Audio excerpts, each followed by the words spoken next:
കർണാടക വിരാജ്പേട്ടയിൽ മലയാളി വ്യവസായി കൊല്ലപ്പെട്ടതിൽ കർണാടക സ്വദേശികളായ 5 പേർ അറസ്റ്റിൽ. പണം തട്ടിയെടുക്കുന്നതിനായാണ് കൊലപാതകമെന്ന് കണ്ടെത്തൽ. പ്രതികൾ കവർന്ന പണവും പോലീസ് കണ്ടെടുത്തു. കണ്ണൂർ സ്വദേശി കൊയിലി പ്രദീപിനെ കഴിഞ്ഞ മാസം 23-നാണ് കൊലപ്പെടുത്തിയത്. സുനിൽ ഐസക് വിവരങ്ങൾ നൽകും. സുനിൽ, കൊലപാതകത്തിൽ 5 പേരാണ് ഇപ്പോൾ അറസ്റ്റിലായിരിക്കുന്നത്. ഇവരിൽ നിന്ന് ലഭിക്കുന്ന വിവരങ്ങൾ എന്തൊക്കെ?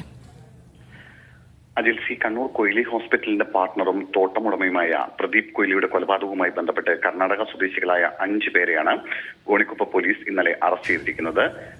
പൊന്നമ്പേട്ട മുകുട്ടേരിയിലെ NS അനിൽ, സ്വാർപേട്ടയിലെ ദീപക്, അതുപോലെ സ്വാർപേട്ട സ്വദേശി തന്നെയായ സ്റ്റീഫൻ ഡിസൂസ, സ്വാർപേട്ടയിലെ മറ്റൊരു സ്വാർപേട്ട സ്വദേശിയായ HM കാർത്തിക്, നല്ലൂരിലെ TS ഹരീഷ് എന്നിവരെയാണ് പോലീസ് ഇപ്പോൾ അറസ്റ്റ് ചെയ്തിരിക്കുന്നത്. ഇവരിൽ നിന്ന് 2 ബൈക്കുകളും ഇവിടെ നിന്ന് കളവ് പോയതെന്ന് കരുതുന്ന 13 ലക്ഷത്തിലധികം രൂപയും കണ്ടെടുത്തിട്ടുണ്ട്. ഒപ്പം കൊല്ലപ്പെട്ട പ്രദീപിന്റേതടക്കം 3 മൊബൈൽ ഫോണുകൾ, പ്രദീപിന്റെ സ്വത്തിന്റെ രേഖകൾ എന്നിവയും കണ്ടെടുത്തു.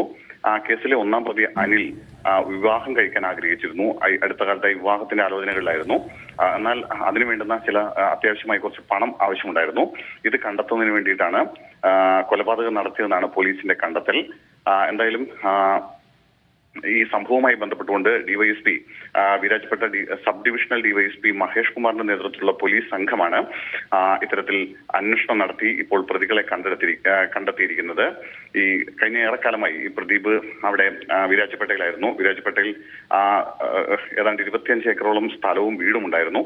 ഈ വീടും സ്ഥലവും ഇയാൾ കച്ചവടമാക്കിയെന്നും അതിന്റെ പണം ഇവരുടെ കയ്യിലുണ്ട് എന്നും അറിഞ്ഞുകൊണ്ടാണ് പ്രദീപിനെ കൊലപ്പെടുത്താനും ഒപ്പം കവർച്ച നടത്താനും ഉള്ള ഒരു ശ്രമം ഇവരുടെ ഭാഗത്തു നിന്നുണ്ടായതെന്നാണ് പോലീസ് കരുതുന്നത്.